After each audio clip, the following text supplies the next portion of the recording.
On the Great Seal of the United States are the words E pluribus unum, which means out of many, one. But Thomas Jefferson suggested a different motto. It was a more radical motto. In the spirit of liberty, Jefferson proposed the phrase, rebellion to tyrants is obedience to God. This is embedded in our nation's founding, the implicit belief that it is not only permissible to resist a tyrant, but it is the moral thing to do. This is the same belief that animated a German theologian named Dietrich Bonhoeffer in World War II. He was a pastor, he was a spy, he was a musician. He was also a conspirator in a plot to assassinate Hitler, acting, as he said, on God's behalf. So is that acting like a good Christian? And what is a good Christian?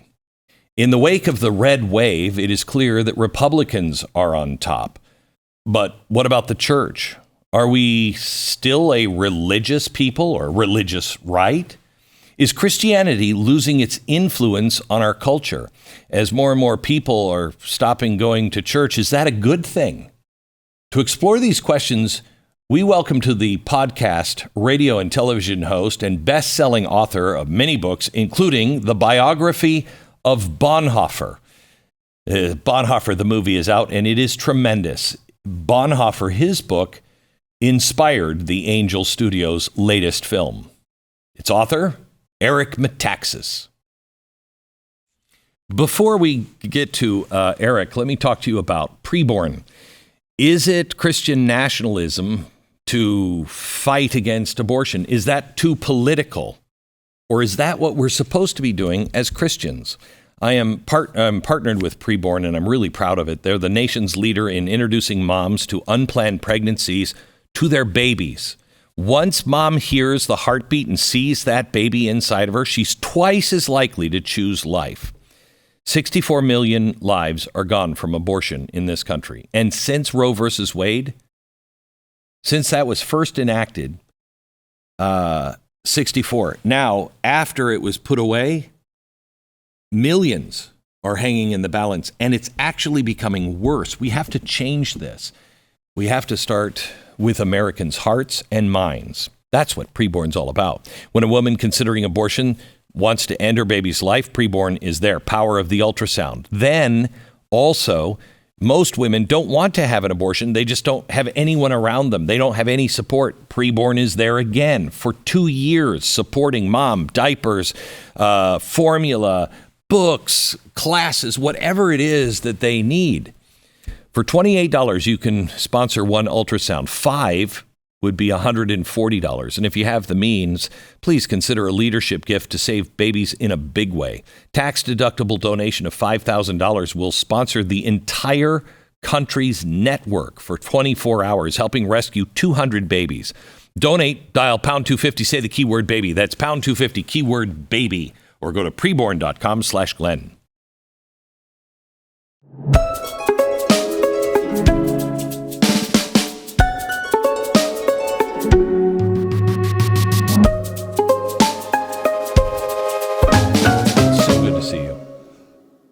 Yeah, it's good to see you. It's a joy to see you. Yeah. It is a great joy and a great blessing. And I love you. And I'm in awe of the fact that it's almost exactly 14 years ago that we met. Yeah.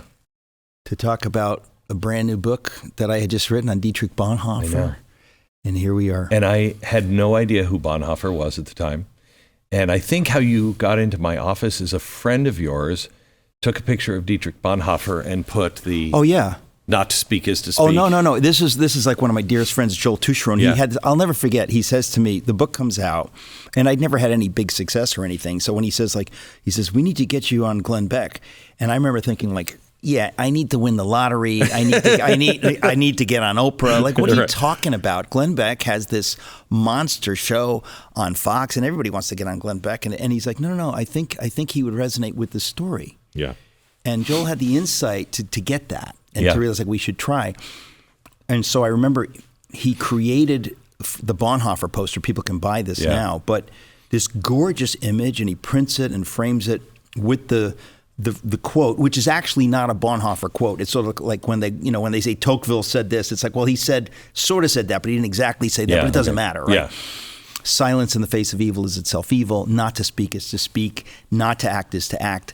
God will not hold us guiltless. This amazing thing, whatever. So he sends it to you, and somehow, evidently, it touches your heart. Oh, yeah. Immediately. And you reached out. It came into my office, and things just used to appear in my office because I was always so busy. And so I paged everything. Like, who dropped this off? Where is this? And we immediately reached out because I thought it was brilliant. I wanted to know who Bonhoeffer was. And now, the movie, 14 now years later. Now you're sick of him. Now we're all sick of him. Just kidding. No. I got a kid. I kid. It's so amazing. Now, to be clear, the film, which officially comes out today, is not officially based on my book. But guess what? I don't care. It is a magnificent film on Bonhoeffer. So I said anything I can do to get people into the theaters. By the way, this weekend, not next weekend, like now, because the way Hollywood works, they will book theaters in the weeks ahead based on what happens today and tomorrow and Sunday. Mm-hmm. That's it. And the film, I can say up front, I have dreamed not just about a Bonhoeffer film like this, but any Hollywood film like this, for somebody to make a film that is about faith in action, this beautiful hero, you just think like we've always hoped that somebody would make a film like that and make it on a level that's not just for people who already agree with us, but that anybody who would see it would go and say, that's a great story. What is that? So I'm happy. So I want to start here. Do you know what this is? I'm always frightened, man. You got stuff like nobody in the world.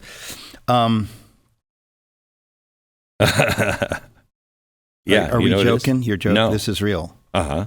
I'm touching this? Uh-huh. I just handed him a silver ring, napkin ring, and you can tell whose it is. Well, the initials AH. Might throw. Let's see, it's not AL, so it can't be Lincoln. The swastika, let me guess. So now describe the napkin. Okay, I was going to say I wasn't ready for that because I noticed that secondarily. There are bloodstains on the napkin. That napkin is said to have been with Hitler during the bombing. So if you watched von Stauffenberg or Valkyrie, this movie is the spiritual side. Part of it is the spiritual side of Valkyrie. Yeah. Now, my book on Bonhoeffer, and you know this better than anybody, all of this is in my book, the Valkyrie plot, whatever, because Bonhoeffer would not have been sentenced to death if not for the Valkyrie plot. Correct. But you're telling me, Glenn, only you could do this stuff. You're telling me not only is this Hitler's, this is too much for me. But you're telling me that when the bomb goes off at Wolfeschanz on July 20th, 1944, this was in the room? Yes. That's said to be Hitler's blood. We haven't had it tested yet, but since that time, that was said to be Hitler's blood. This is 10 times like This Is Your Life. Are you just trying to freak me out, man? Are you trying to freak me out, read brother? German? Yes. Den Chef des Personalhauptamtes, Obergruppenführer von Herf, Berlin-Charlottenburg. Ich verfüge, Gruppenführer Neber wird hiermit zum Mann degradiert und aus der Schutzstaffel ausgestoßen. Begründung. I can just keep going, but what's the point? What the heck? This is the Putsch of July 20th. Maßgeblich beteiligt waren durchführt hat. Turn it over. This is the execution order for those involved in that, signed by Himmler. Glenn, I mean, of all the people in the world, you really, I don't know what to say. I do not know what to say. And you can see they tried to destroy it at the end of the war. It has burn stains on it. I can't even believe that I get to look at this, much less touch it. So this is Bonhoeffer's story, which is so bizarre because he is a pacifist. Well, yes and no. This is kind of where it gets tricky. And this is why the liberals hate my guts. Yeah, don't go there yet, because I'm going to get. I've got a lot of hate your guts stuff. Because I told the truth about Bonhoeffer, but I mean, look. Part of what's interesting about having this in front of me is to say to people, "Hey, ladies and gentlemen, this is history. This is real." Mm-hmm. My mother, who I talk to every day, she's 90. She grew up in Nazi Germany. My grandfather was killed in the war. I wrote my Bonhoeffer book. I dedicated it to my grandfather. I'm named after him, Eric. This is real. This is not something that happened, a billion years ago. This is history.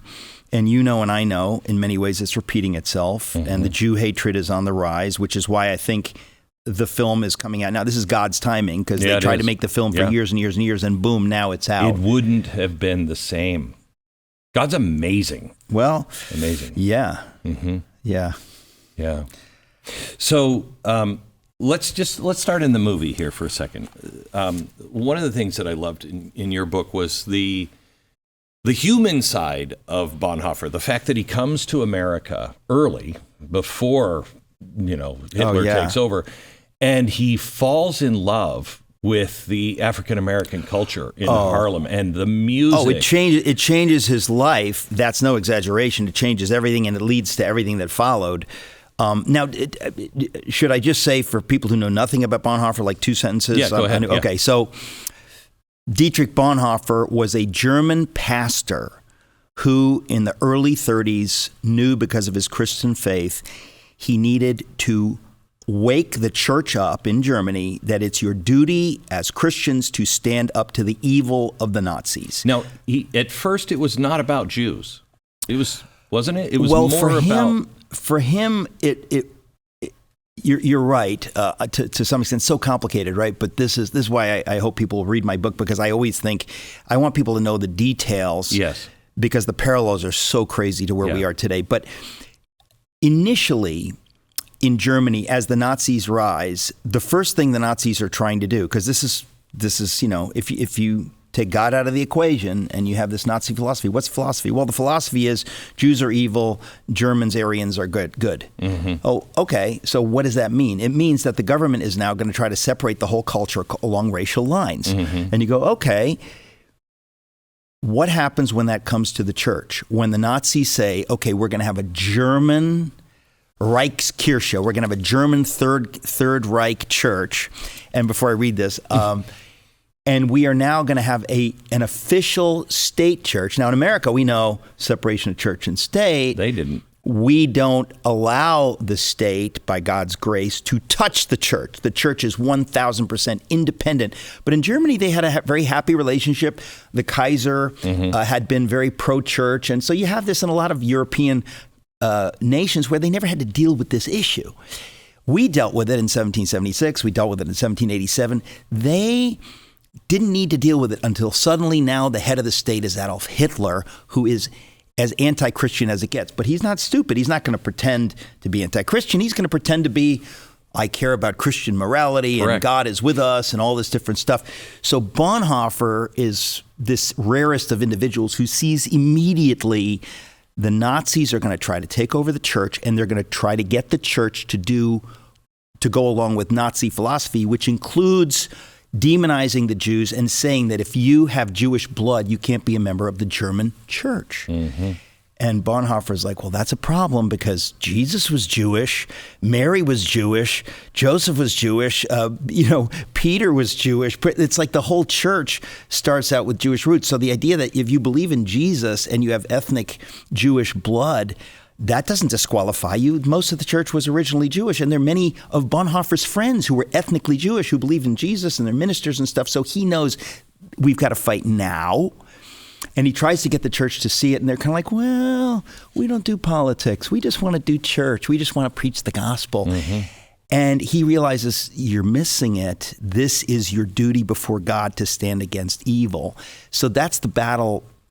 That's the first battle with Bonhoeffer, was to try to get the church to acknowledge this and to stand. And and I know the church did not do it. And by the time many in the church woke up, it was too late. And that's what I've been talking about like a maniac for the last 2 years, is that most American evangelicals are utterly guilty, sickeningly guilty of exactly the same thing. Right. Well, I can say that just evangelical. because I'm an evangelical, but it's all of us. They have the least excuse in my mind. I'm just saying. So read that for a second to yourself. Read that for a second. I was going to say no more of this German stuff. While I set this up.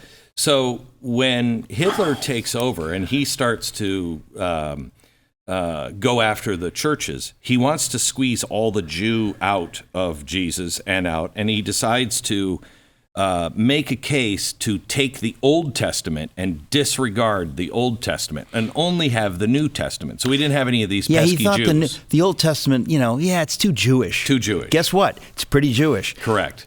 And so there was this big movement done by these two. Yeah. And this is just a letter in reference. Do you see the important sentence in that by any chance? I didn't, no. So he's just saying, hey, Rosenberg, I know you're having a hard time and they're pushing back on you. Just keep going. And what he's talking about in this is the pushback that he's getting from moving a little too far, a little too fast, and letting people know what they're doing to the Christian church. And he's being encouraged here. Don't worry about it. You know it's right. I know it's right. We got to get all this Jewish stuff out of the churches. Well, Rosenberg, who's listed here, he was in my Bonhoeffer book. I just reread the whole book after 14 years, and I found stuff that I had forgotten. And one of it is the Rosenberg thing, that he was the one pushing dramatically to completely rip real Christian faith out of the German churches and replace the Bible with Mein Kampf, like the kind of stuff you think that somebody would make it up. It couldn't really be true. Well, it was true. Within 6 months, some churches had replaced the picture of Christ on the altar with Adolf Hitler. Oh, no, it's so sick. But again, most Germans had no clue. They just kind of went along. And when you really look at it, you understand why Bonhoeffer was, screaming like, church, you need to do something now. You have a chance now to do something. So that's who Bonhoeffer was. But where you were going was that early in his life, Bonhoeffer was 24 years old. He knew he wanted to be a pastor. He couldn't get ordained until he was 25. So he was this brilliant theologian, and he gets his doctorate at age 21. But at age 24, he decides, I want to spend a year in America. And he was like just incredibly culturally sophisticated. So he thought, I'm going to go to America. I'm going to visit, his brother had split the atom with Einstein, was in Chicago doing something that year. So he goes to America. He goes to the horrible Union Theological Seminary, which is totally liberal. And he's already like, I write in my book, I quote his letters home and his journals talking about how pathetic the liberal theology is of Union in 1930. Wow. In 1930, right? So what happens? He meets an African-American student, Frank Fisher from Alabama, and Frank says, well, come up to this church with me in Abyssinian Baptist Church up in Harlem. And Bonhoeffer, and this is in the film, for the first time in his life, sees a kind of Christian faith. He's like, wow. This is amazing. The worship, they're really worshiping God. They're not just singing songs. Their faith is personal relationship. It shows in the movie. It's a personal relationship, which he doesn't even seem to understand, at least in the movie. He didn't really understand that. I think he understood it a little bit, but you're right, not really. And he sees it there, and it changes his life. So if you read, again, because I just reread my book, you realize there's no doubt that he had, what we would call Orthodox Christian faith up to this point, but it hadn't touched his heart. So he sees this, he's totally changed by what he sees in the black church in Harlem. He goes back to Germany, and all his friends can see something happened to this guy. He's reading the Bible, he's going to church, he's not just a theologian. And then he starts talking to his pupils, to his students, about saying things like, do you love Jesus? He never would have said that kind of language before. Do you have this personal relationship? Like all the stuff that you realize is the hallmark of actual faith, not just theological assent. So he's different. And then he sees, of course, that what was happening to the blacks in America, because he visited the Jim Crow South, he saw all this stuff.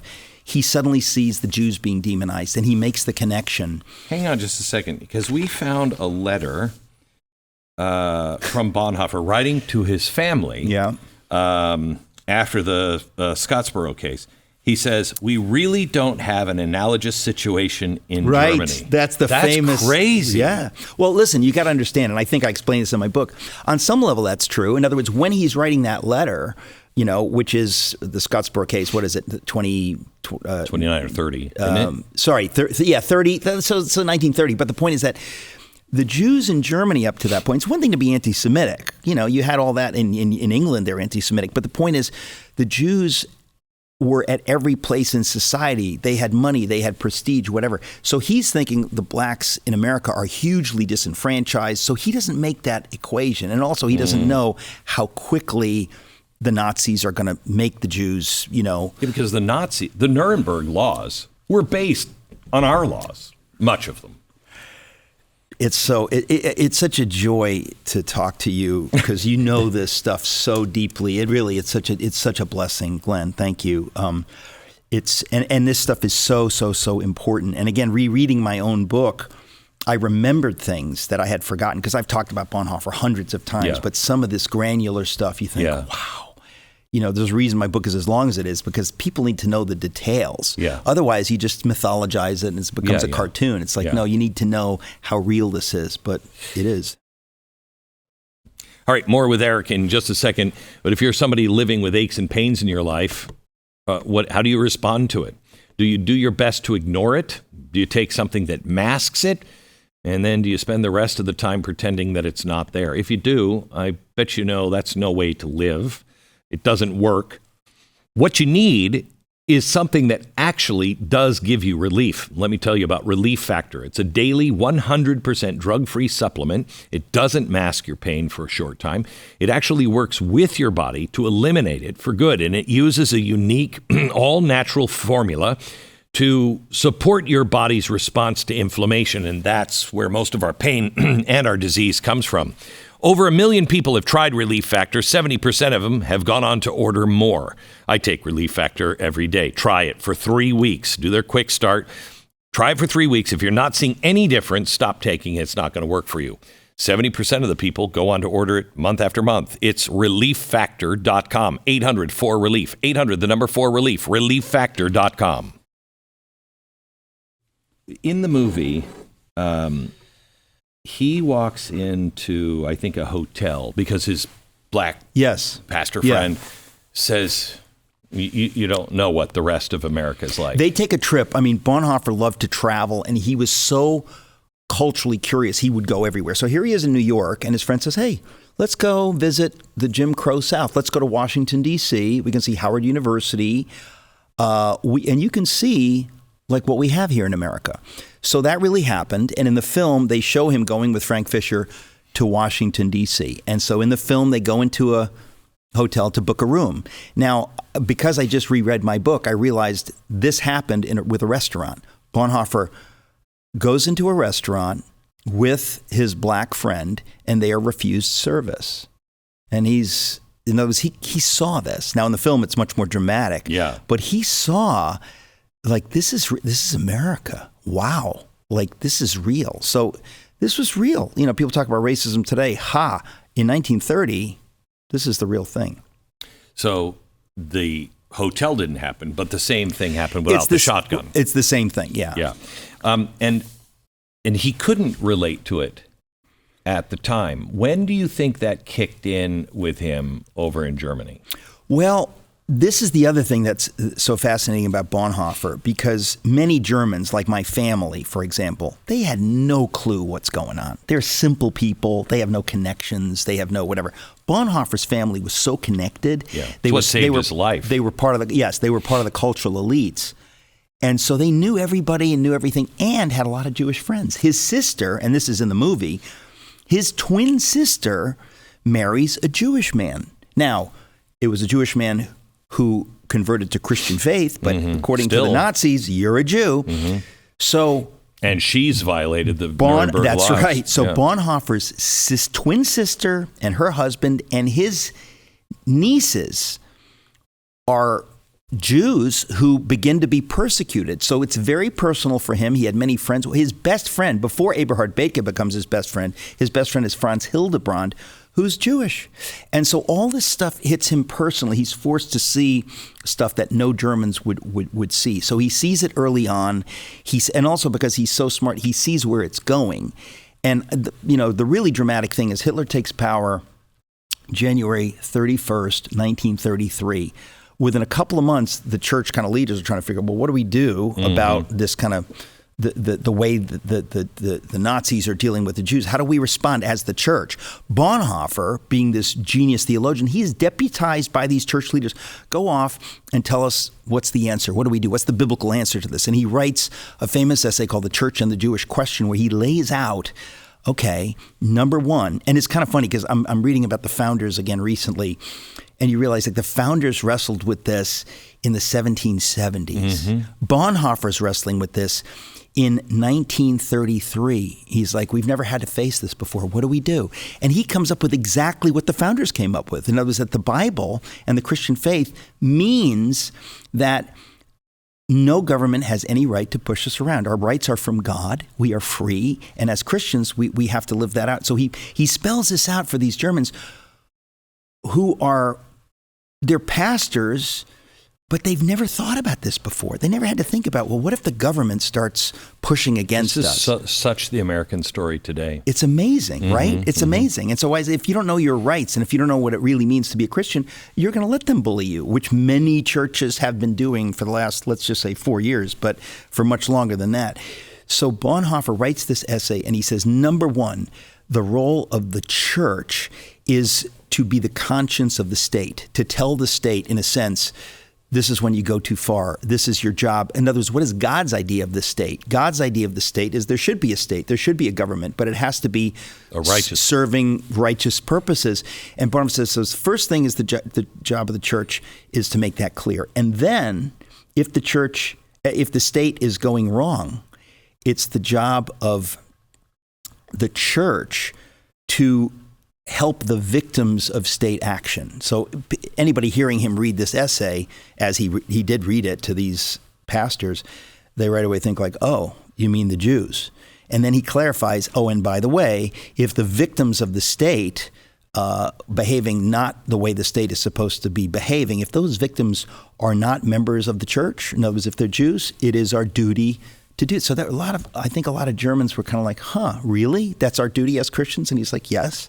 But then he goes the final fatal step 3.3, and he says, and if the state refuses to heed the counsel of the church and to do the right thing and continues to persecute the victims, it then becomes the duty of the church, of Christians, to, he uses the phrase, to put a stick in the spokes of the wheels of state. In other words, to come against the state itself. And you could see how a lot of patriotic Germans would be like, what are you talking about? Because they had this tradition from Martin Luther, to put this overemphasis on Romans 13, which is, a passage in the New Testament that focuses on it's our job to go along with what the state says to do. And there's a truth there up to a point. And Bonhoeffer's thinking, yes, up to a point, up to this point. And so it was very incendiary, and a lot of pastors and theologians thought, no, he's gone too far. We, the church, it's not our job to go against the state. Are you kidding? And he saw it crystal clear. And so he tried to get more people to see it. Obviously, not enough agreed. When was that he wrote that? 33, early in 33. So is it true that he was doing a broadcast when Hitler was being, I think, sworn in that day or something? 2 days after Hitler comes to power, is elected, Bonhoeffer had been, now the mythological version, in my book, in all my biographies, I like to clear up stuff that's a little fuzzy, like, because a lot of people would say, like, oh yeah, Bonhoeffer was giving a radio speech and the Nazis cut it off. That's not really true. We don't know that's true. But the bottom line is he had been scheduled for some time to give a radio address on the Führer principle. Issue of what's called the Führer principle. And I have to explain that, what led to the rise of Adolf Hitler. Germany had always had a monarch. They'd always had this wonderful leader, the Kaiser. Suddenly, the Allies, ham-handedly say that the Kaiser has to abdicate. You can't have a monarchy. We're going to force democracy on you. They never had democracy before. So they're sort of looking around and thinking, this is not really, we didn't, if democracy doesn't arise out of, we the people, then it's kind of enforced and it's kind of a mess. So Germany they were longing for a leader like they used to have in the king, in the Kaiser. And if you'd ask them, what kind of a leader are you looking for? They didn't really know. They just know we want a leader. And you can see the devil thinking like, well, I've got a leader just like that waiting in the wings. And they were demoralized. They were demoralized. Yeah. They were just looking for someone. And you can see on a human level why they would do that. And so Bonhoeffer gets on the radio. This is 2 days after Hitler takes power. And he gives this kind of radio speech about what is leadership? Like, what is righteous leadership?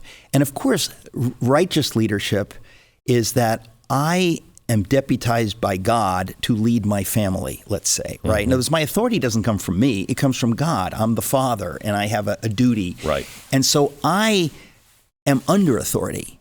And so what he talks about is the Führer principle is this idea of a Führer who's an idol. He's under no authority. He's not under God's authority. He is his own authority. It's this messianic, satanic. What does the word Führer mean? Führer literally means leader. So think of leader, capital L, the leader. It's kind of like North Korea, the leader, the dear leader.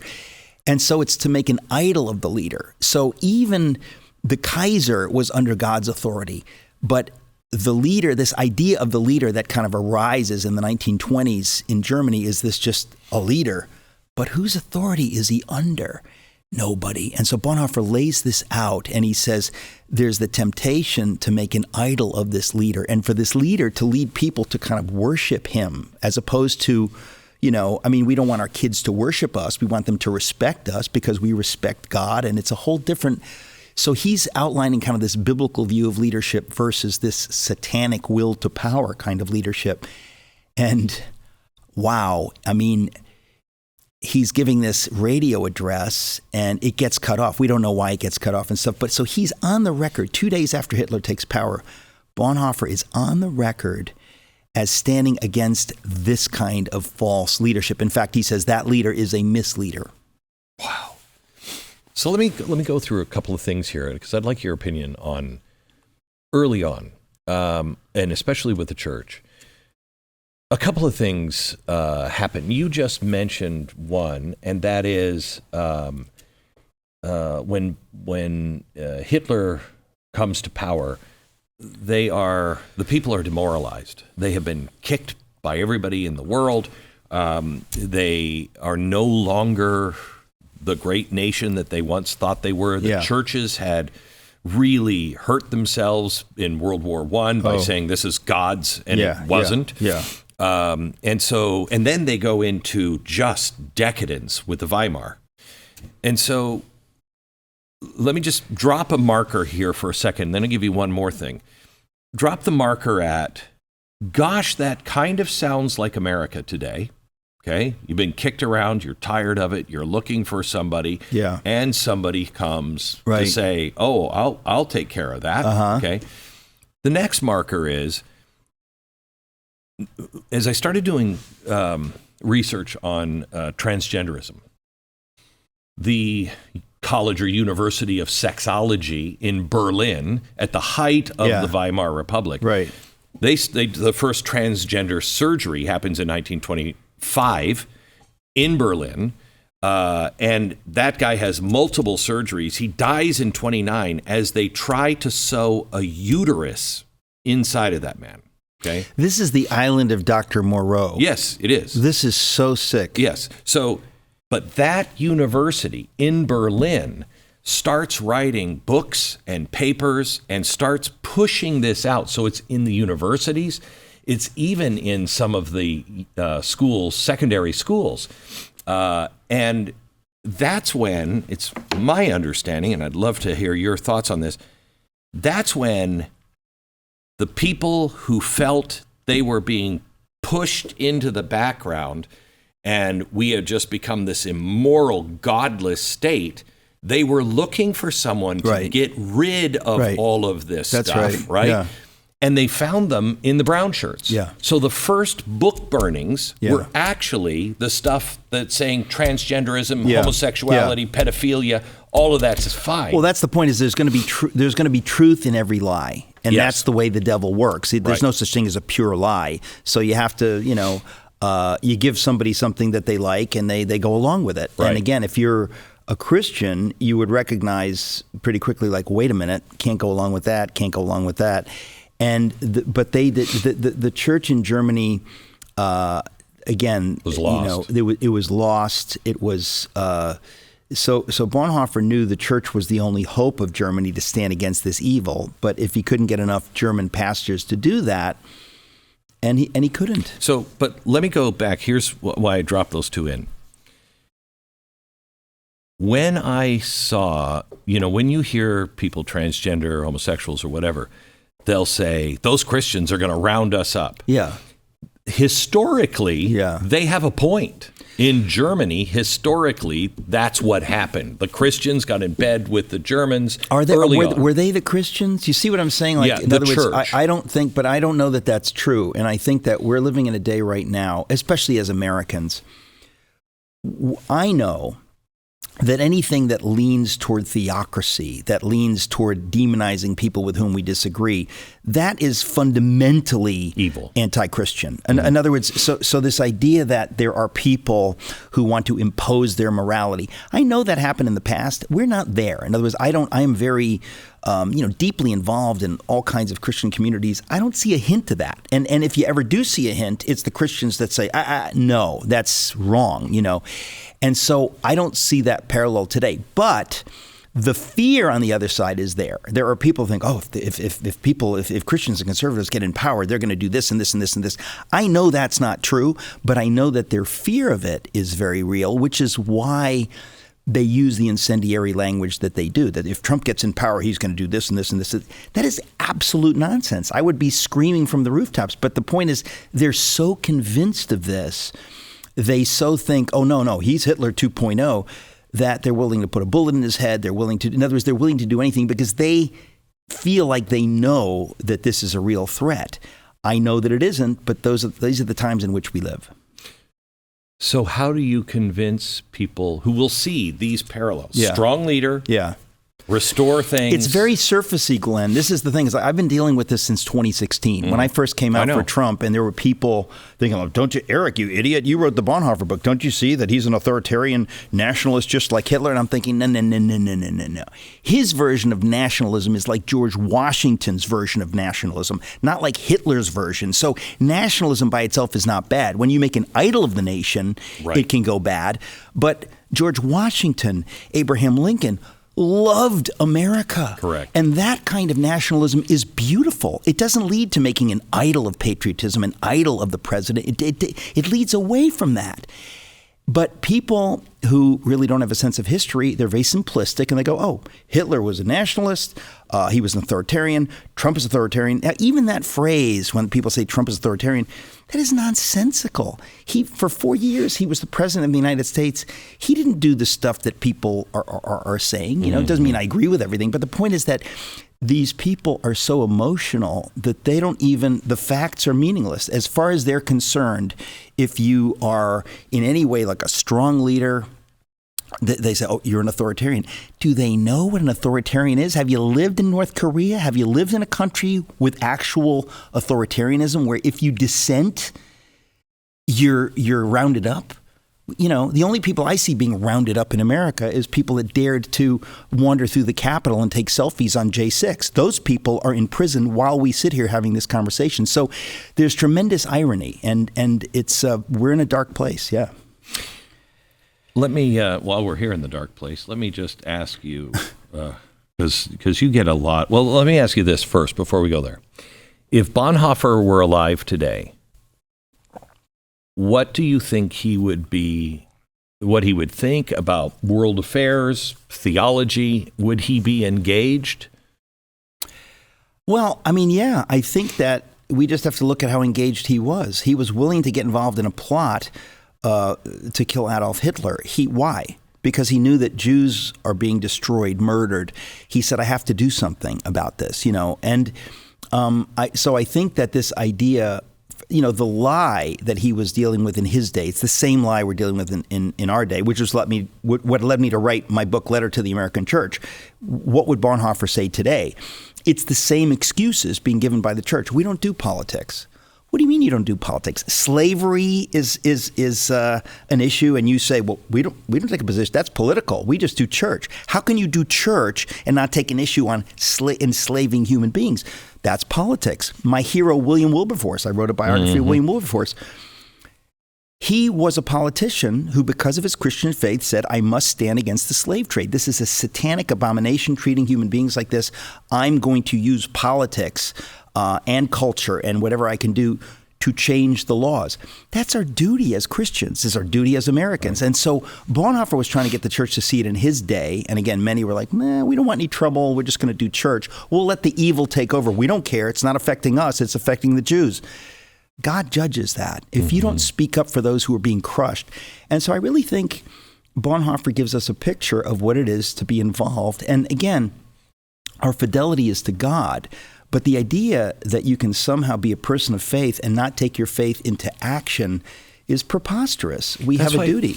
I know we're not going to be judged for our deeds, but I do think that if you have been redeemed, you fundamentally change. And you want to serve. You want to do the right things. So to some extent, Glenn, when people now say what you just said, like we're not going to be judged by our deeds. But we are. Part of me says that's not right. We are going to be judged by our deeds. In fact, there are many places in the scripture that are clear as a bell.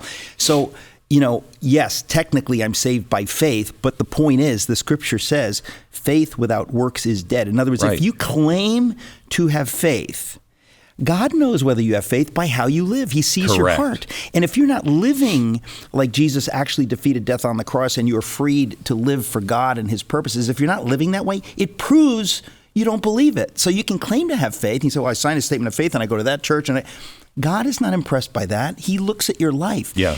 And I think that this is the heresy that was at the center of the German church during Bonhoeffer's time. It's the same heresy that is at the center of many American churches in our day. They do not understand that God demands of us to live out what we claim to believe. If you say, I believe this and this and this, and God says, okay, well, are you living it? If you're not living it, God knows you don't believe it. It's a lie. You're fooling yourself. I've been really wrestling with, blessed is the peacemaker. And my understanding of that I've kind of settled on is Bonhoeffer was a peacemaker, but not necessarily for his life. If you're going to be a peacemaker, that means you're standing out in front and you're saying, these things are negating the peace of everybody. And I've got to stand against those things. Right. Restore that peace for everybody. That doesn't mean your life is going to be peaceful. That's right. It doesn't mean that you shut up and sit down. Right? It's heavy stuff. I mean, I to get back to the movie, like there's so much here, and in a movie, you can't tell everything. You can't tell, my book is almost 600 pages long, but they do an amazing job of sort of summing up the issue, because you understand in a 2-hour film, to try to tell that story. But that's the central story. Will you live out your faith? And by the way, there's a key point too, is that I think a lot of Christians, speaking as a Christian, their big excuse is like, oh, I don't want to get anything wrong. And they see God as some kind of a moral policeman who's kind of like just looking for you just to get out of line and he's going to whack you. Then you don't know who God is. God loves you and he wants to say, attaboy.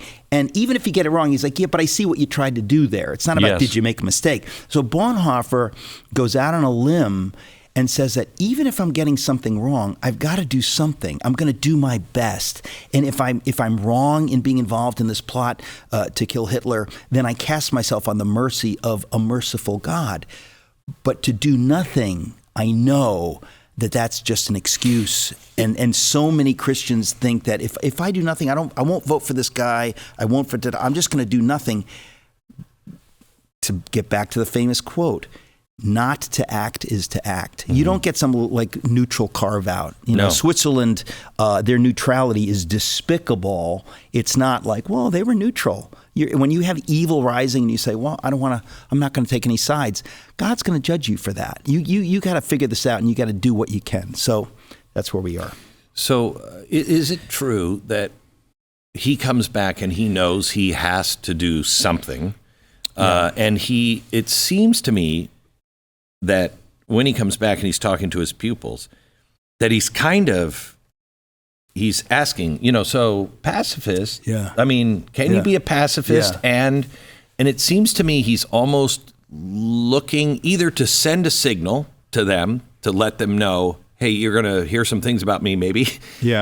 Or he's trying to get confirmation on this theory of his.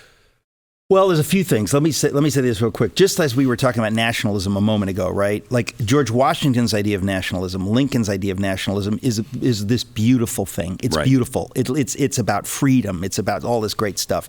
And then there's evil nationalism, which is Hitler's idea of nationalism. Okay. Similarly with pacifism, Bonhoeffer, when you look at the world of World War I mean, the madness of French killing Germans killing French.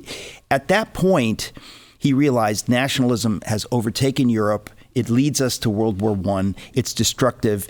And in that world, he's a pacifist. But he's not a pacifist like John and Yoko, in the bed. Right. We're not talking about, we're against the Vietnam War. We're talking about real pacifism that says if it's not a just war, if it's just about chest beating and, Germany wants to take over and that's wrong.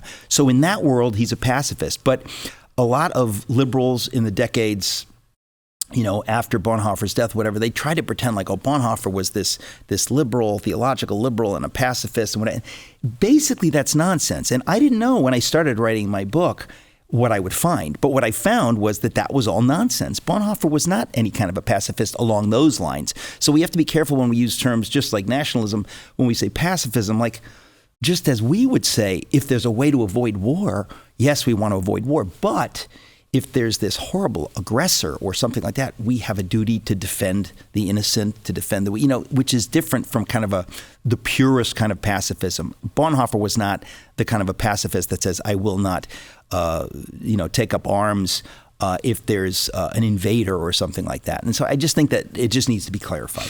At what point does Bonhoeffer really, he must have known with the Führer principle, but at what point does he really know they're coming for me? Well, I can say this, and you remember the story, right? So he goes, he's trying to fight in Germany to try to get the church to wake up, He sees the church hasn't done it. So then he starts this illegal seminary to train up these young men. What does it really mean to be a disciple of Christ? Not just a fake, church guy, but to live it out, whatever. So he does that for a while. Then the war is coming, and he knows he cannot fight in Hitler's war.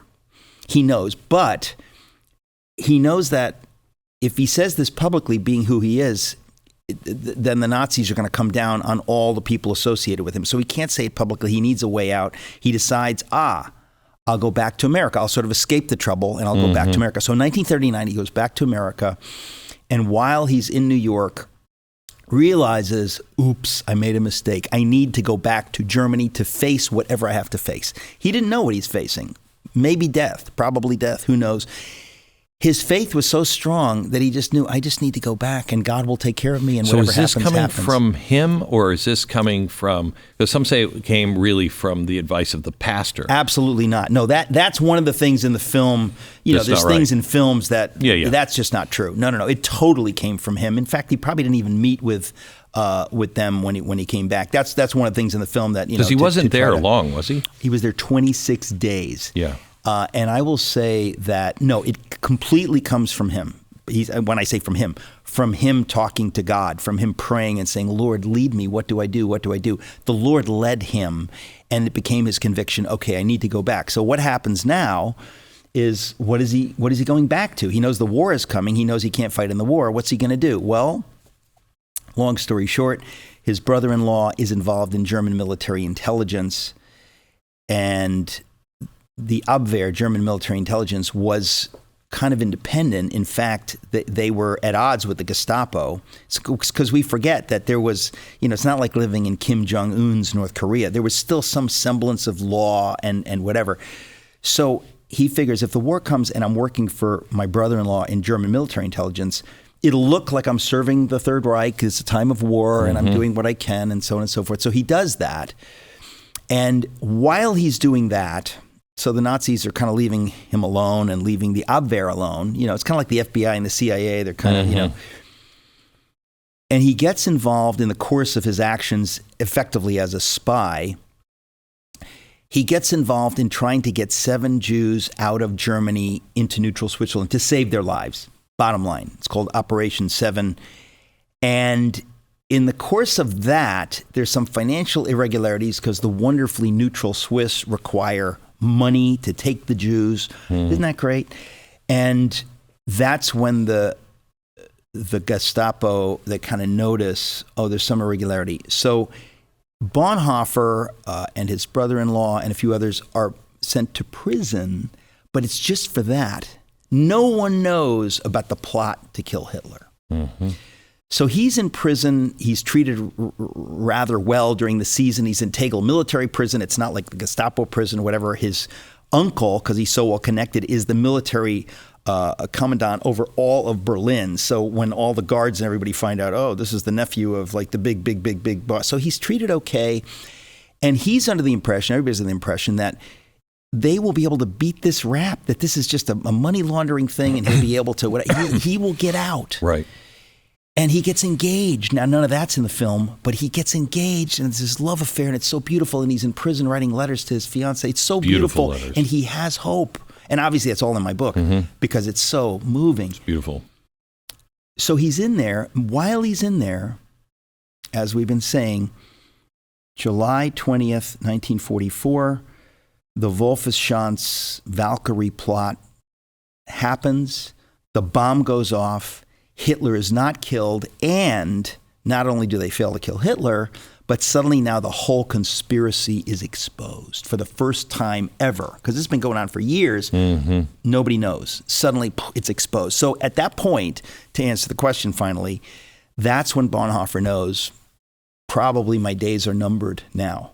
He didn't know for sure, because at the end of my book, I talk about how as the Nazis realize they're probably losing the war, they want to keep a few high-level prisoners as bargaining chips. So there's a good chance that Bonhoeffer will survive. But at the very, very, very end, it's chilling. The Zossen files are exposed, and it's clear as a bell to Hitler who's guilty, and he just gives the order they must be executed. And so on April 9th, 1945, Bonhoeffer is hanged at Flossenburg concentration camp, taken there. I mean, he's only there 12 hours. He's taken 100 miles in a car specifically for this, fake trial through the night and then to be hanged in the morning. And, but I mean, at the end of my book, I talk about Bonhoeffer's view of death. And this is what's so beautiful about it, is that he knew, it's not like he hoped, he knew that Jesus had defeated death and that he is now going home. Like, a lot of times we say this and it kind of sounds nice. He knew this is true. And if you know that's true, as every Christian should know, you live differently. You live heroically. You live freely and bravely. And so he, to me, is the ultimate model. And what he's saying to all of us is like, this is for you. This is not just for a few. This is not extra credit Christianity. This is the real thing. If you believe this, you're going to live differently. And you'll die differently. And it's so ultimately, that's how one of the reasons why we know when exactly he died, right? Didn't he thank his executioner? Not exactly, but sort of. In other words, there was this kind of kindness. It's in my book that he died with this kind of. I mean, listen, even if we don't get this transcript that says this, because there's been some dispute about that transcript, it doesn't matter. If you look at Bonhoeffer's life carefully, this is who he was. He knew he's going into the presence of God. He knew he's going home. This is not like sort of, I hope. He knew it. And people who were with him in the last weeks, and again, I just read my own book, reread it, so many different people saying exactly the same thing about what he was like under duress. how beautiful, how his soul shone in this dark environment, and how they look to him for courage and hope. And I mean, you can't fake that when things are really, really, really bleak. So it's ultimately very beautiful to see, like, that's real. That's God's will for every one of us. That's not like some fake stories we tell. It's history. It's real. So, all right, let me take you to some people that are upset. Relatives of Bonhoeffer. Oh, yeah. Distant relatives who are guaranteed pro-Hamas lunatics. So these are Jew-hating lunatics claiming to speak for the man who died for the Jews of Europe, Dietrich Bonhoeffer. I mean, let's be clear. So relatives of Bonhoeffer wrote that he would never have seen himself anywhere near the right-wing extremists, violent movements that are trying to appropriate him today. Yeah. Oh, the violent movements. What's the violent movement? Like, what are we talking about? What's the violent movement? Antifa? Oh, sorry. That's Marxist left. Who are we talking about? Look, these people, you've dealt with them longer than I have.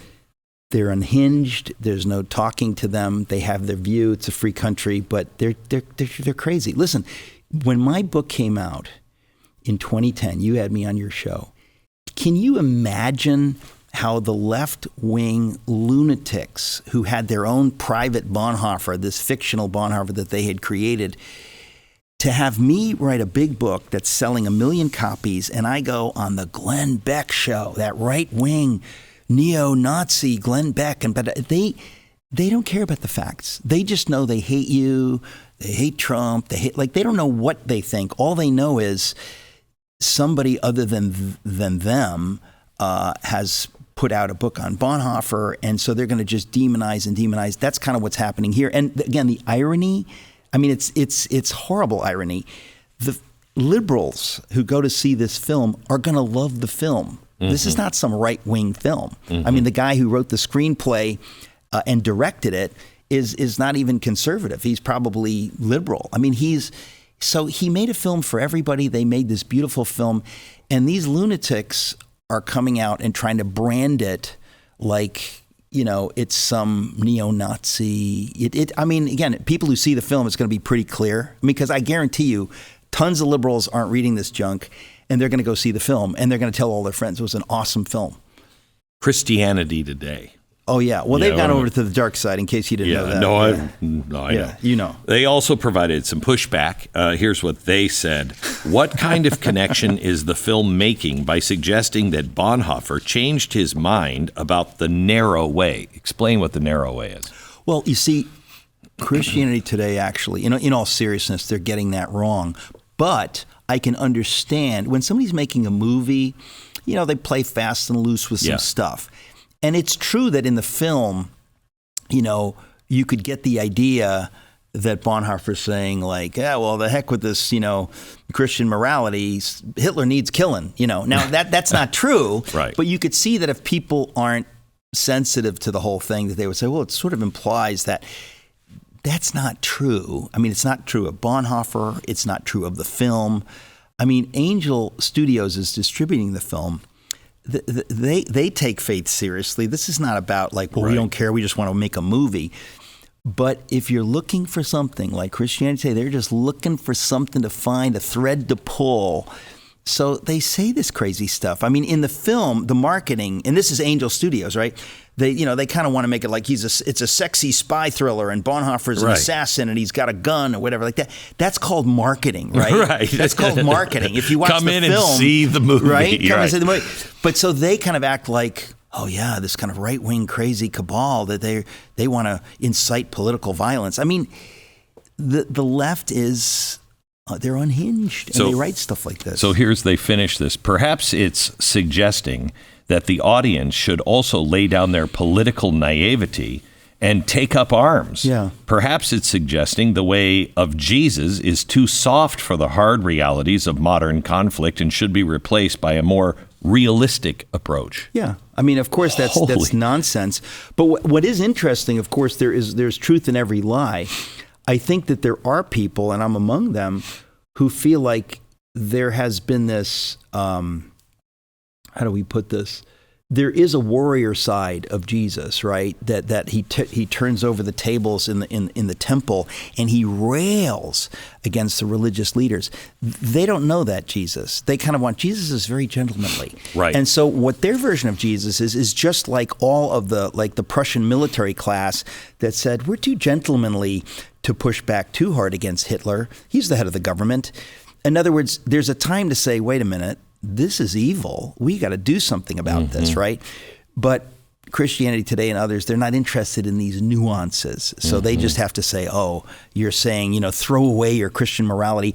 I would say on the contrary, it is pick up your true Christian morality and stand against evil. Now, I'm not talking about with a gun, but stand against evil. The Christians in the Middle East, they stand. Of course. They're not blowing people up. They stand. They speak out against it. They do what they can to fight against it as well. Yeah, people give their lives for their faith. And again, I think that there are people, like the editors of Christianity Today, they kind of act like, well, that's quaint stuff from the past. Now it's just about being nice and agreeing with people or some preposterous thing like that. By the way, what happens if you don't stand against evil? Children's bodies are being mutilated.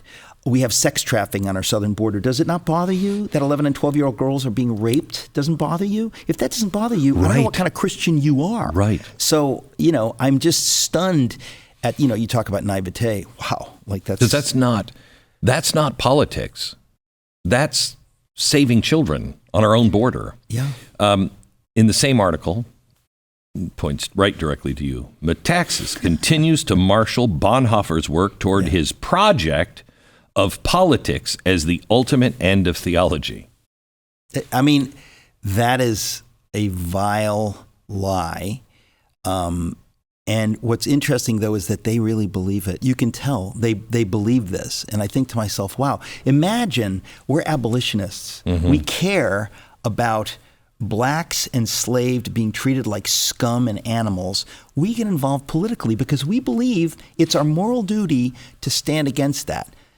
I'm here to tell you there were people in the 19th century who would say exactly what Christianity Today is saying, like, how dare you get political? Just have your nice little church services and let the blacks go to hell. We don't care what happens to them. Just do your nice little Christian thing. And you think, if I'm going to live out my faith, the first thing I'm going to do is speak up for those who are being treated this way.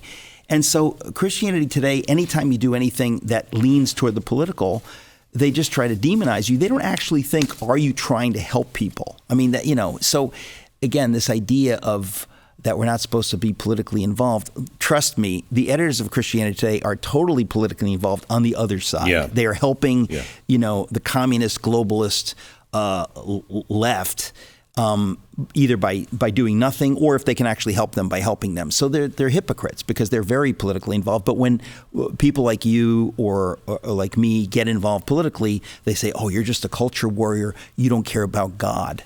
And I think, well, God's going to judge me about who I care about. I think in the last 6 months, anybody who is a Christian had to notice that, at least to use our founders' words, the divine providence that happened. Oh, I mean, that was such a gift. I mean, and I'll tell you something, when that bullet hit Donald Trump's ear and we saw blood, that was God's mercy saying to us, do you get it now? He should be dead,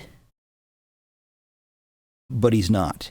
In America, you should be dead. You deserve to be dead, but I have preserved you for my purposes in history. Now go to work. Right. And to me, it's like when George Washington, survives the Battle of Brooklyn. Okay, the miracle of the fog. And it's a miracle of God. They ought to have been strangled in the cradle. Liberty is over. The overwhelming 400 British ships, parked outside Staten Island should have crushed the Continental Army.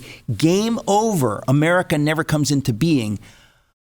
God preserves them, and so they can fight on and on and on and on, and we win liberty and independence. That's what just happened in America. This election, it was God's extremely merciful hand preserving us so that now we can fight and we can win back the liberties that we've lost, and we can recatechize the culture and teach people What is liberty? What is self-government? Why should we be dancing in the streets with gratitude that God would allow us to have liberty and that it's worth fighting for and it's worth dying for? And so I think we're in an extraordinary moment in history. And to reiterate, the Trump-hating, America-hating liberals don't like it. And they'll say anything they can. There's a level of desperation. And it's amazing to me because I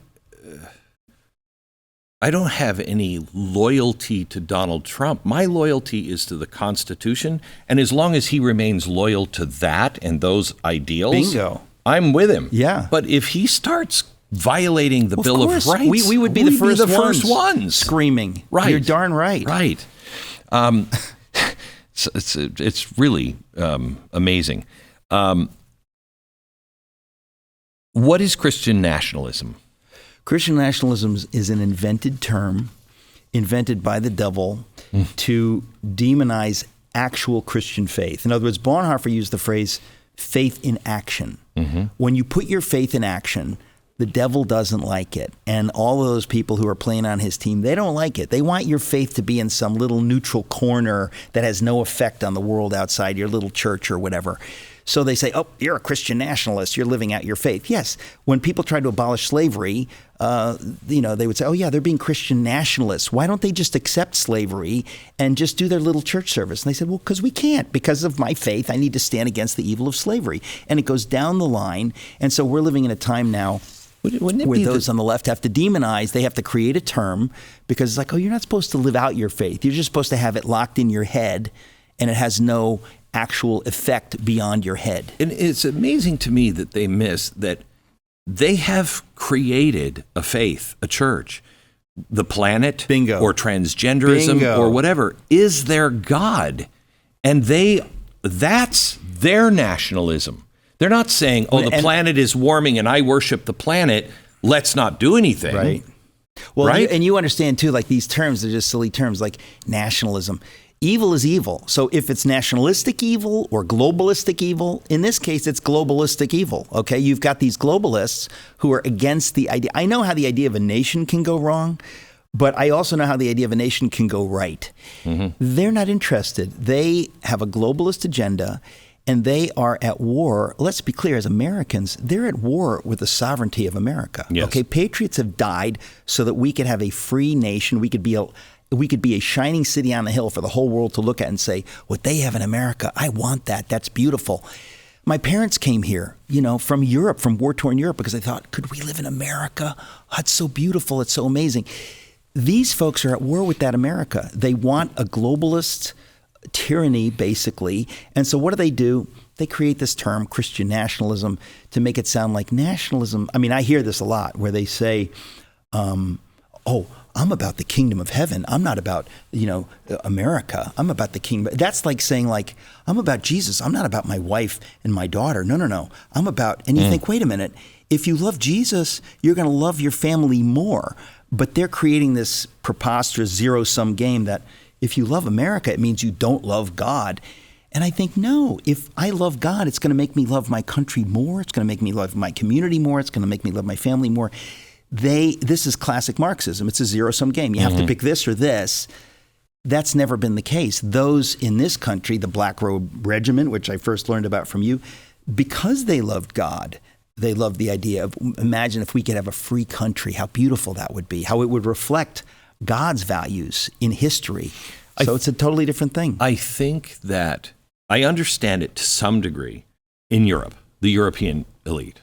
Okay, they don't have this. They never had this. They don't understand what makes America. Yeah. You know what I mean? Yeah. Those who are American, I can't excuse them for their own ignorance. I know they were raised in a school system that didn't teach the principles of America. But all you have to do is read the Constitution, the Declaration of Independence, and the Bill of Rights, and you get it, okay? I am proud of my country. I think we're the most amazing country. We've also been some of the darkest people in the world. Of course. But we're an amazing country when we live up to those values that are enshrined in those documents. Right. I'm not national because I love America. I love the principles of America and in those documents, and that's what makes us so great. They don't understand a world without the mixing of church and state. They still are looking at France, at the time of the revolution, going, that's evil. That's No, we're not that. Well, look, you understand this. You have to be rather ignorant, and they are. They don't know they're not pushed back. They don't know any of this stuff. They don't know any of this stuff that you've been speaking about for all this time, what all your audience knows about. They don't know this stuff. But here's the good news. Many, many Americans, in large part because of you, a little bit because of me, they know about this stuff. And they're not buying this garbage. And so the question is, will enough Americans know the truth to fight against the lunacy? And I really think, especially with regard to the last election, we have just enough to win. It's kind of like saying, I always say in my new book, it's called Religionless Christianity. And I say, if you went to George Washington in 1776 and said, hey, George, how's it going? He would say, it's going very poorly. But if Providence be with us in this cause of liberty, we will fight on because we believe that God can give us the victory. Our job is to do our job. Our job is to fight for what is beautiful and good and true. And if we don't fight, well, then it's on us. And there are a lot of Americans who are just like, who cares? Well, I don't want to fight. I don't want to take it. I mean, there were plenty Tories. There were plenty people just who didn't care. But there were just enough during the revolution, just enough willing to fight. And that small group won freedom for everybody. And so here we are. And that's the way it always is. Always. I mean, it's amazing. I don't like when people make Donald Trump into our savior. Right. I already have one. Right. But I also understand how the Lord is using this guy. And some people are like, how could he possibly? Because I'm sure the Lord asked a lot of people before he asked him. You know what I mean? And he's like, oh God, who's next? Don? Yeah. Will you stand? Yeah. Will you stand? That's it. Yeah. He's not putting the most righteous person in. He's putting anyone willing to stand. And how many of us, I mean, that's I think the lasting legacy you have given me is a understanding of not to act is to act, and how important it is to stand, because God's not going to hold it. We have a responsibility, and it's not my church that's driving it. It's my faith in God that's driving it. It's my understanding of who Jesus Christ is and what I owe him and can never repay. Correct. But I know he has a plan. Yeah. I know it. I don't know what it is. That's right. But I know I want to help pave that road for whatever he's doing. That's the point. And that's why I say about Washington, you do your job. You fight for what is right and true. You do the best you can. The results ultimately are in God's hands. Right. But to do nothing, I mean, imagine how privileged and out of touch some people must be to think, oh, I don't need to do anything. Patriots have suffered and bled and died so that we can talk about this stuff and we can have the freedom that we have. To think that I need to do nothing? Hand me your phone. Can you imagine what Tyndale would have said about this? Oh, gosh. And none of us read the scripture. I mean, few of us read the scriptures. We have every version of the scriptures, every version in every language. Tyndale was burned at the stake for a few pages. The choices we make are remarkable, and how fast we forget. Well, again, this is, we're all on a journey. We didn't ask to be born at this time in history, but the Lord put us here now. Yes. And our job is to say, Lord, what do you want me to do now? And I'll do the best I can. Don't you find, when my father died, I reviewed his life, and he didn't serve in World War II. He just turned 18 right at the end of it, and he joined the Marines, but he had flat feet, so he couldn't go. Okay, so he missed that. He didn't fight in any war, and he really was living in the greatest time in American history. And we lived in Seattle, which didn't really have the busing issues and the black, issues back and forth. And I thought, who could my dad have been if he lived in a time that pushed him up against the wall? I find this time to be such an honor. Correct. That we've been. Correct. That we're here. Correct. And we can see I'm a coward or I'm not. I mean, it's scary because you don't know what your breaking point is. You don't know. Is something right around the corner that's going to make me go, okay, I give. But the time we've had, right? God doesn't, these things, if you're awake, they don't happen as fast as history makes them look to be. That's where most people are. Hitler's elected and they have no idea. They didn't see it coming. And so all of a sudden they have to make a choice and they make the wrong choice. But some of us who are awake have had years to prepare. Yeah. That must be terrifying for the other side. Well, listen, I know, I say emphatically, God called me in my mother's womb to write this Bonhoeffer book. It wasn't my idea. I know that God called me to write this book for such a time as this. And when I was writing it, I didn't know that I was writing it for such a time as this, but God knew. And God has prepared me.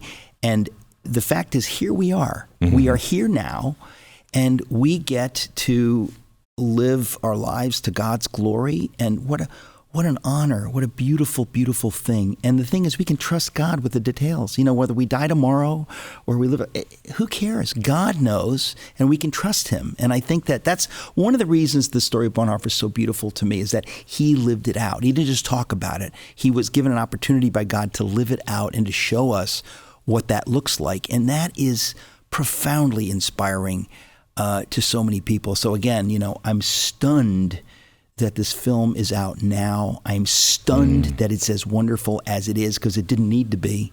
It's wonderful, and it's gonna inspire a lot of people. And where we go from here, I don't know. But I just can't believe we're here. Frankly, I can't believe we're here. More with Eric Metaxas in just a second. When you're facing evil, do you do nothing? Do you hide? Or do you have a responsibility to act, stop evil, or at least protect those around you from that evil? I don't know why the Byrna launcher is not in every schoolroom in America, or at least every school. If you're a teacher, some gunman is starting to kill people down the hall or wherever, you have a Byrna launcher. You could open the door just a little bit and shoot down the direction for 60 feet. You just have to be within like 6 or 8 feet. If you can get that there, it's tear gas. Yeah, some of the kids might cry, but I guarantee you the tears are going to be a lot worse if somebody doesn't stop that guy. You can use this in schools. I don't know if anybody is, but they should be. You can take an attacker and paralyze them on the floor. They're not going to be able to do anything for 40 minutes. That gives the time for police to arrive and handle the situation. Gives you time to escape and get away from that danger without killing anybody. Use it in your home. Have it in your car. If you're a teacher, ask your school, why don't we have a Byrna launcher? Byrna, BYRNA.com/Glenn. Get an exclusive 10% discount. That's Byrna.com/Glenn. I think it's interesting that, me, I hang out with all the religions, and I really love there's some religions in California I'm not real hip with, but I love going to other people's services because I can barely speak English, and it's the only language I actually speak, but I can speak different spiritual languages. I know what people are saying, even if the words are different, And for a long time, it was everybody was guarding themselves from sheep stealers, as some of the pastors say. You're going to steal my sheep. And I could break down that wall because nobody wants to be in my faith. I mean, so, we're like the Jews of Christianity. So I could get past some of those gates and talk to people.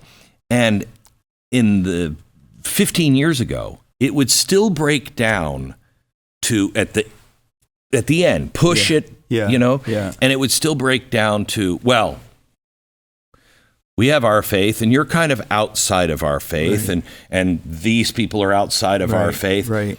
We're now, I mean, I felt Amish recently, when watching them, I'm like, you know what? Yeah. That's a really good faith because look at how they're implementing it. Yeah. And I feel like God is saying, I'm going to work all this out, guys. I'm going to work all this out. You have to be doing my work.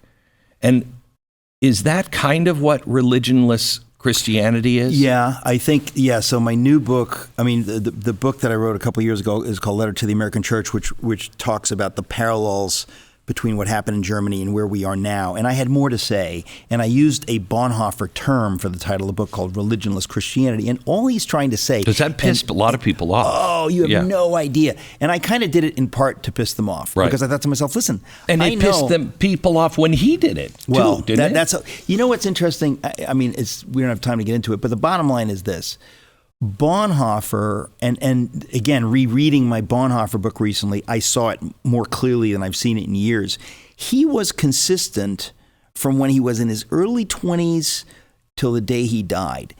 He knew at the heart of Christian faith what that really is. And he was constantly trying to teach about, like, what is it really? Not just like, oh, you assent to these intellectual, theological ideas and you're a Christian. No, you have to really have this personal relationship with Jesus. It's a whole, he understood that as a young man, and it got deeper and deeper and deeper. And at the end of his life, 1944, he's in prison and he's writing these letters to his best friend who understood him like nobody. I mean, so he's almost using this shorthand or whatever.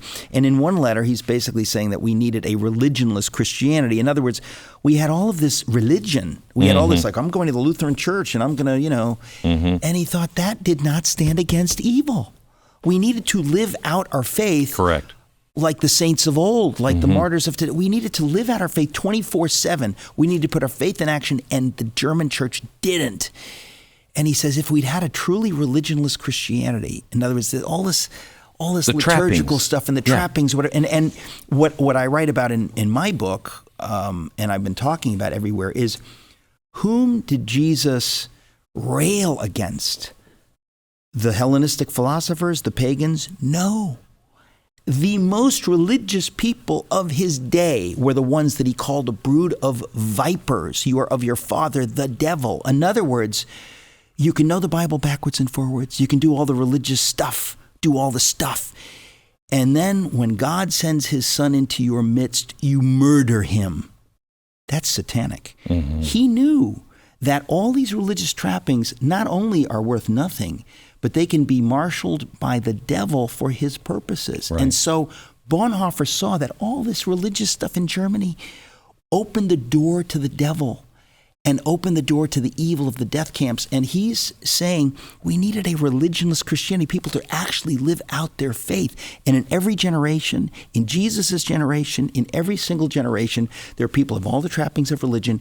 They're not living it out. And so Bonhoeffer dares to say that. But it's in a letter to a friend, and all the liberal agnostic academics after his death, they kind of grab this and they kind of create their own fictionalized version of he was drifting into this kind of secular humanist ethics. Complete nonsense, total nonsense. And when I wrote my book, I realized this is nonsense. They got it. They didn't just get it a little wrong. They got the opposite of what he was actually doing. He's talking about profound faith in the God of the Bible that lives itself out, that pours itself out with joy. And so that is where we are today. So when people say to me, well, I've got the right theology, or like Glenn Beck, he's a Mormon, his theology is wrong here and here and here, and you, Eric, you believe you're wrong here. And let me just tell you, God looks on your heart. C.S. Lewis really understood this better than anybody. God looks on your heart. So you can talk all you want about your theology. God knows your theology by how you live. And so all these people that pretend they've got all this perfect theology, they're worshiping an idol of perfect theology. That's not the same as worshiping Jesus. Correct. And you worship Jesus with your life. And so there is something here. There's a mystery. There are a lot of people that are very uncomfortable with mystery or ambiguity. They want it all buttoned up. And it's like, you believe in this and this and this, you're in. You don't, you're out. That's not the God of the Bible. Churches are a little like political parties. They're to further the mission. But if the people that are running the political party are not living what that Abrahamic, covenant, Abraham Lincoln covenant, if they're not living that, it means nothing. It means nothing. Well, so the falling of the attendance in church, is that the people's fault or the church's fault? I think it's a good thing. I think it's a good thing. I do. In other words, if you've been going to church that's been doing like all this religious stuff, I think people are thinking like, you know what, the world is going insane. And if you're not speaking to me where I live, you're not relevant. And guess what? Most churches, I mean, we think of it in The Simpsons, the church that they go to, and it's that's many churches in America are like that. Your average person, struggling in life or whatever, they go, you know what? I'll pass. I'll skip that. I'll sleep in on Sunday morning because that's not speaking to me. Churches that are speaking to all these issues, their numbers are increasing because people are like, I need that. I can get interested in that. Are you going to stand against the lunacy that my kids are being exposed to in the public schools? Are you going to stand against that? Are you going to stand against pornography in my kids' schools? Are you going to get, are you going to have this kind of muscular pushback against this stuff attacking my kids and attacking I'm with that because that looks to me like somebody actually cares, somebody willing to live out what they say they believe. And all these other churches that are losing numbers, what I say, because I've been speaking about this incessantly for 2 years, it's like when Jesus curses the fig tree. People think, oh, Jesus is so nice. He would never do anything like that. He curses the fig tree because it doesn't bear fruit. He says, like, you're done. You're over. I curse you. You wither. You die. Those are the churches that are not living out their faith, that are not living out a religionless Christianity. And I say, when people say, well, what can I do, Eric? What can I do? I say, first off, you're going to one of those churches, get out. Take your friends, take God's money, and get out of that church. And better that you should be having a home church service or something like that than going to one of these religious services where they kind of act like, well, this is about making you a better person and self-actualization, and we don't want to get into any of that controversial stuff. God wants you to get into that controversial stuff. God's cares. Kind of controversial. A little bit. In fact, when he came to earth, they murdered him. So that's where we are. Are we at the beginning of a great awakening? I'm sure of it. Yeah, I am too. I'm absolutely sure of it. And the way you see it always, it's like with George Whitefield, right? The establishment church hated George Whitefield. Why? He couldn't even preach inside anybody's church. That's the point, right? They're like, no, you're not welcome here. He's like, okay, well, then I'll take it outside. And so he takes it outside, and all these people that had never heard the beautiful story of who God really is, they're just like, weeping to hear him tell about the God who loves them and stuff like that. So all of those kinds of churches, and again, it's no different than in Jesus' day, this hyper-religious nonsense, God always works outside the system, and it infuriates those inside the system. And in fact, I've said often that God takes a philandering, thrice-married New York real estate developer to humiliate the church, to show the church what courage looks like. People get very angry. And God does this over and over in history. He picks somebody outside to show what he's looking for. Cyrus is an example in the scripture. And we're living in a time right now where God is going outside the church. The other day, Trump goes to Madison Square Garden for, one of these, I'm not into that kind of fighting and stuff. He goes there. He brings Bobby Kennedy with him. He brings Tulsi. He's there. And Rogan is there. And when the winner John Jones, whatever his name is, he comes out. Joe Rogan puts the microphone in his face, and the whole world hears him talk about Jesus at length. Mm-hmm. And I thought, what is happening in America? Something beautiful is happening in America. And if you're not going to give God the glory in your churches the way you should, he'll bring it into the middle of a fight in Madison Square Garden. The stones will cry out. We are seeing that. And it's a beautiful thing. It's extraordinary that we get to be alive at this time. Where this is going to go, I don't know, but I see God's hand in it. Yep. I don't say that kind of stuff lightly. And I think God wants to bless this nation. He wants to bless us to be a blessing. This is not about America. This is about the world. But he's blessing us to be a blessing. He's giving us a chance we don't deserve to go scorched earth on this satanic bureaucracy of the deep state, the unelected elites that hate America, that hate freedom. We have an extraordinary moment, but I feel like we've just crossed the starting line. Mm-hmm. It's just like Washington going across the East River, and it's about to now get tough. We get to fight, and it's a glorious thing we get to do. Yeah. I'm grateful for you. What a great time. I'm back at you, man. Miss you, I could do this every day. To talk to you is a joy, Glenn. Likewise. I don't say that kind of stuff lightly. What a joy. Thank you. Thank you.